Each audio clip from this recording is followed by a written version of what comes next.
राज्यातील शेतकऱ्यांसाठी एक मोठी आणि महत्त्वाची संधी समोर आली आहे. मसाला पिकांची लागवड वाढवण्यासाठी शासनाने एकात्मिक फलोत्पादन विकास अभियान अंतर्गत खास योजना सुरू केली आहे.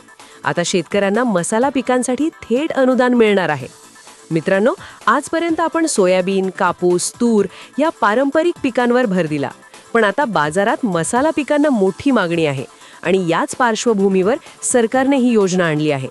योजनेचा मुख्य उद्देश काय? या योजनेचा मुख्य हेतू म्हणजे मसाला पिकांचे क्षेत्र वाढवणे, उत्पादन आणि उत्पादकता वाढवणे आणि ज्या भागात मसाला पिकांची लागवड होत नाही त्या भागातही लागवड सुरू करणे. म्हणजेच शेतकऱ्यांना नवीन उत्पन्नाचा मार्ग खुला करून देणे हा सरकारचा उद्देश आहे. कोण शेतकरी पात्र आहे? या योजनेचा फायदा घेण्यासाठी काही अटी ठेवण्यात आल्या आहेत. शेतकऱ्याच्या नावावर किमान 0.20 हेक्टर जमीन असणे आवश्यक आहे आणि त्या जमिनीवर मसाला पिकांची नवीन लागवड करावी लागेल. किती क्षेत्रासाठी अनुदान मिळेल? किमान 0.20 हेक्टर, कमाल 2 हेक्टर. यापेक्षा कमी किंवा जास्त क्षेत्रासाठी अनुदान मिळणार नाही.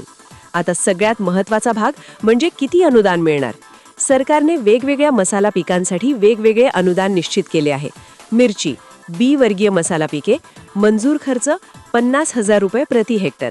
सर्वसाधारण शेतकरी 20,000 रुपये. अनुसूचित जाती जमाती 25,000 रुपये. आले व हळद, कंद वर्गीय पिके, मंजूर खर्च 1 लाख रुपये प्रति हेक्टर. सर्वसाधारण 40,000 रुपये. SC ST 50,000 रुपये. काळी मिरी, लवंग, जायफळ, दालचिनी, बहुवर्षीय पिके, मंजूर खर्च 1 लाख रुपये प्रति हेक्टर. सर्वसाधारण 40,000 रुपये. SC ST 50,000 रुपये. महत्त्वाची अट: रोपे कुठून घ्यायची? शेतकऱ्यांनी मसाला पिकांची रोपे ही NHB मान्यताप्राप्त नर्सरी, कृषी विद्यापीठ, ICAR संस्थेच्या केंद्रातून किंवा शासकीय रोपवाटिकेतूनच घ्यावीत. अन्य ठिकाणाहून घेतल्यास अनुदान मिळणार नाही.